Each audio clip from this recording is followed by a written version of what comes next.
नमस्कार, आपका अखबार के YouTube चैनल पर आपका स्वागत है। मैं हूं प्रदीप सिंह।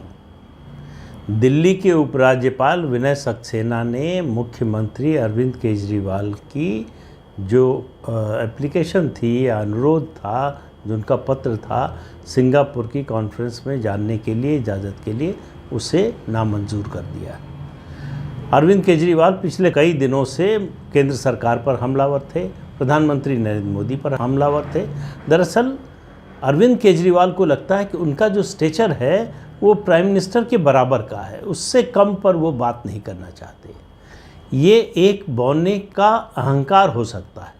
बौना राजनीतिक संदर्भ में कह रहा हूँ कि राजनीतिक रूप से जो जिस पार्टी का लोकसभा में एक भी सदस्य नहीं है, वो प्रधानमंत्री से अपनी तुलना करता है और प्रधानमंत्री बनने का सपना देखता है। सपना देखने में किसी को कोई हर्ज नहीं है। राजनीति में महत्वाकांक्षा होना कोई बुरी बात नहीं है, लेकिन उसका वास्तविकता से कुछ नाता होना चाहिए। तो बात अभी एलजी की चिट्ठी के नामंजूरी की। अरविंद केजरीवाल सिंगापुर में एक कॉन्फ्रेंस हो रही है, मेयर्स की कॉन्फ्रेंस, अर्बन डेवलपमेंट को लेकर, उसमें जाना चाहते थे। आमतौर पर राज्यों के मुख्यमंत्री विदेश यात्रा पर जाते हैं तो उसका मकसद होता है अपने अपने प्रदेश के लिए इन्वेस्टमेंट लाना, निवेश लाना, योजनाएं लेकर जाते हैं, बताते हैं कि हम क्या सुविधा दे सकते हैं आपको, अगर हमारे यहाँ इन्वेस्टमेंट करेंगे, निवेश करेंगे तो कैसे हम दोनों के लिए फ़ायदेमंद होगा, कौन से क्षेत्र में निवेश की गुंजाइश हमारे प्रदेश में है, हमारे प्रदेश में इंफ्रास्ट्रक्चर किस तरह का है, कानून व्यवस्था कैसी है, बिजली सप्लाई कैसी है, सड़क और दूसरी कनेक्टिविटी कैसी है, एयर कनेक्टिविटी, रेल कनेक्टिविटी, इन सब की बात करता है और पेश करता है कि देखिए हमारे पहले के प्रोजेक्ट इस तरह से काम कर रहे हैं। अरविंद केजरीवाल ऐसा कुछ भी करने नहीं जा रहे थे। वो दिल्ली के लिए कोई इन्वेस्टमेंट लेने नहीं जा रहे थे, वो दिल्ली के विकास की कोई बात करने नहीं जा रहे थे, वो दिल्ली मॉडल दुनिया के पटल पर रखने जा रहे थे। अब दिल्ली मॉडल क्या है, इसकी बात करते हैं। ये कॉन्फ्रेंस जो है, क्यों यहाँ जाने की इजाज़त नहीं दी एलजी ने, उन्होंने 3 कारण बताए। कहा पहला कारण तो यही बताया कि ये मेयर्स की कॉन्फ्रेंस है, चीफ मिनिस्टर्स की नहीं। दूसरा उन्होंने जो कारण बताया, उन्होंने कहा कि ये अर्बन डेवलपमेंट पर है। दिल्ली में अर्बन डेवलपमेंट का काम एनडीएमसी करती है, एमसीडी करती है, डीडीए करती है, इसलिए आपके वहाँ जाने का कोई औचित्य नहीं बनता। तीसरी बात उन्होंने कही कि अगर आपको मंजूरी दी गई तो ये एक तरह की नई परिपाटी, जो गलत परिपाटी होगी, डालने जैसा होगा। इन 3 आधारों पर उनको जाने की इजाज़त नहीं दी गई।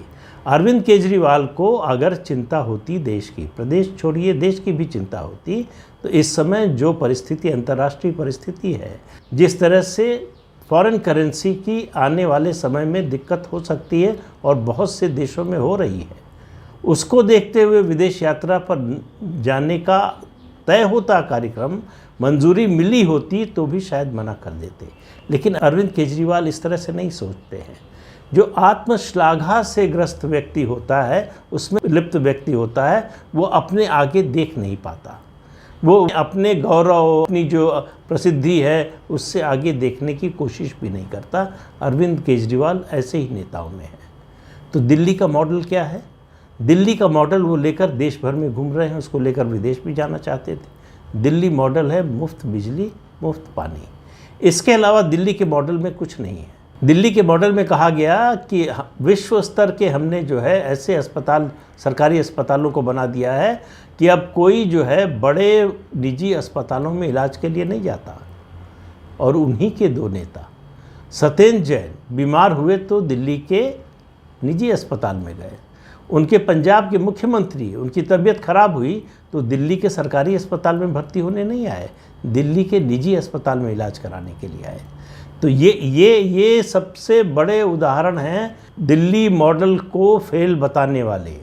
सत्येंद्र जैन और भगवंत सिंह मान, ये दोनों बता रहे हैं कि उनको दिल्ली मॉडल की, जिस दिल्ली मॉडल के सरकारी अस्पतालों की बात अरविंद केजरीवाल करते हैं, उस पर भरोसा नहीं है, ज़रा भी भरोसा नहीं है। वो व्यक्ति जो है दिल्ली मॉडल की बात करता है जिसका सबसे करीबी मंत्री जेल में है भ्रष्टाचार के आरोप में।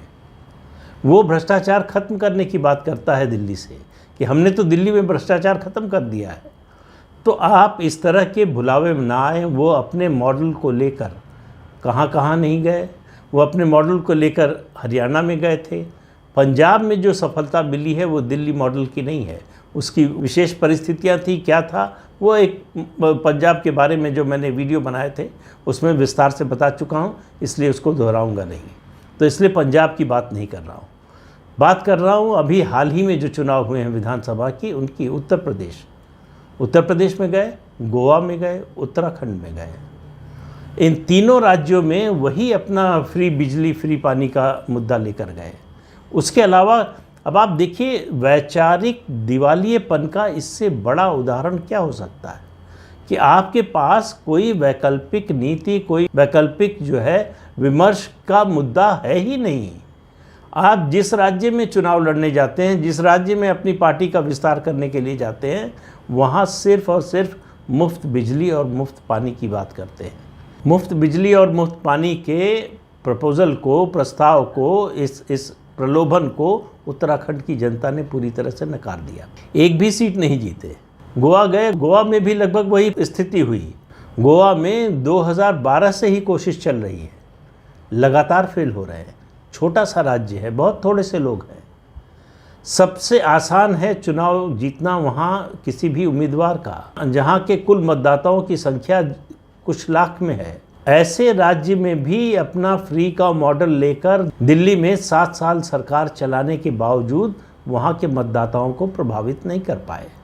अब आजकल गुजरात में घूम रहे हैं। गुजरात पहुँचते पहुँचते उनकी मुफ्त रेवड़ी की परिभाषा बदल गई है। आपको याद होगा, अभी बुंदेलखंड एक्सप्रेसवे का उद्घाटन करते हुए प्रधानमंत्री ने कहा था कि ये मुफ्त की रेवड़ी बांटने वाली राजनीति करने वालों से सावधान रहिए, ये आपको डुबो देंगे।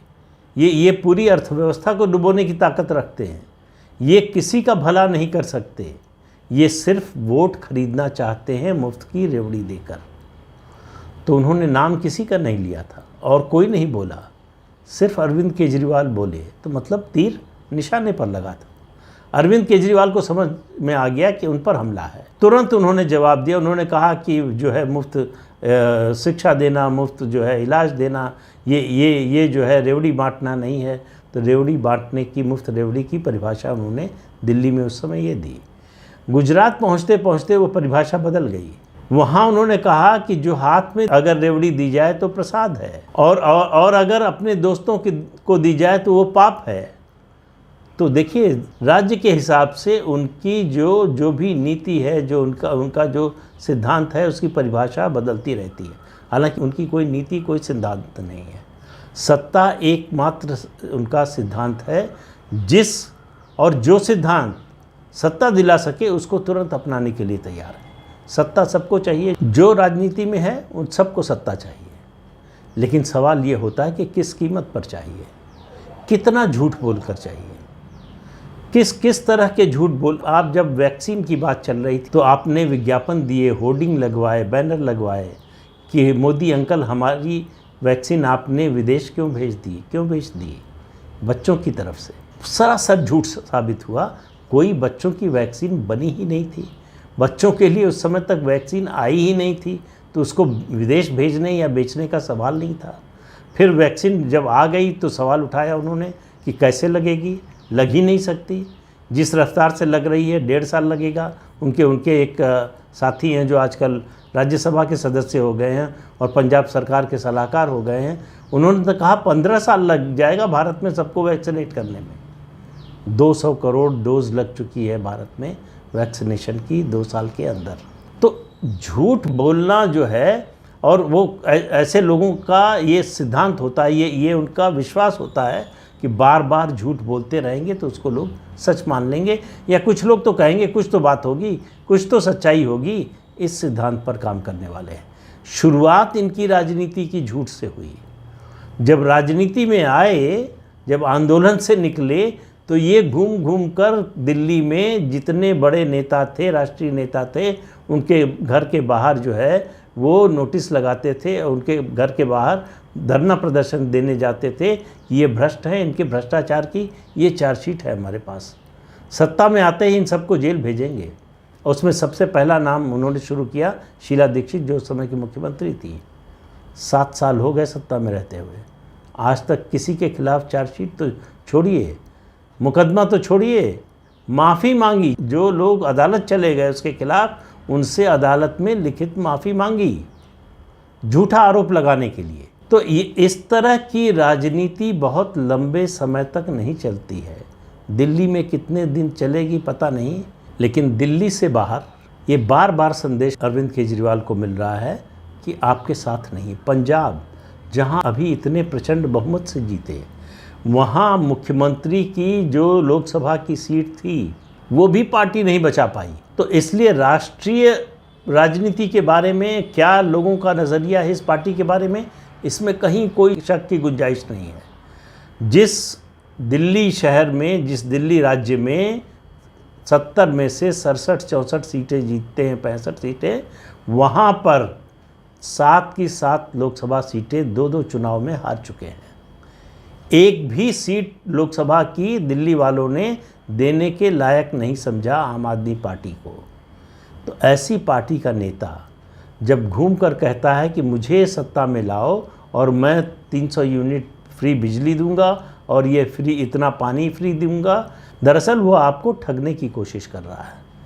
इसका मतलब है कि उसके पास 7 साल सरकार चलाने के बाद भी अगर आपके पास कहने के लिए, आपके पास बताने के लिए, आपके पास दावा करने के लिए और कुछ नहीं है अगर, तो इसका मतलब है कि आप वैचारिक रूप से शून्य हैं। इसका मतलब है कि आपके पास इस फ्री की रेवड़ी के अलावा और कुछ लोगों को देने के लिए नहीं है। आपकी सोच भी नहीं है, आपकी कल्पना भी नहीं है, आपका जो विज़न है, विज़न आपके पास कोई है ही नहीं। न दिल्ली को लेकर है, न पंजाब को लेकर है, और न ही किसी और राज्य को लेकर है, न देश को लेकर है। तो आपका विज़न आप तक सीमित है, नाम भी ऐसा रखा है, आप तक ही सीमित है, सब कुछ आप तक सीमित है। जो अरविंद केजरीवाल की छवि सुधारने का काम करे, वही रणनीति सबसे अच्छी है उनके लिए। तो अपनी छवि, अपनी प्रसिद्धि, अपनी प्रशंसा, इससे आगे देखने को तैयार नहीं है। ये आज तक उन्होंने नहीं बताया कि जो कागज़ देखकर उन्होंने सत्येंद्र जैन को क्लीन चिट दी थी, वो कागज़ कहाँ है, किस कागज़ के आधार पर उन्होंने क्लीन चिट दी थी। एक विधायक को भी दे चुके थे पहले, वो भी जेल गया, सत्येंद्र जैन भी जेल में है, और कौन आगे जाएगा पता नहीं। लेकिन इतना तय है कि अरविंद केजरीवाल जैसा नायाब नेता न पहले कभी हुआ था, न है, और न कभी होगा। इतनी बात तो जो है कही जा सकती है। तो इस अंक में इतना ही। अगले अंक में फिर मिलेंगे किसी नए मुद्दे के साथ। तब तक के लिए इजाज़त दीजिए। आपसे अनुरोध है कि ये चैनल देखिए, शेयर कीजिए, लाइक कीजिए और सब्सक्राइब ज़रूर कीजिए। नमस्कार।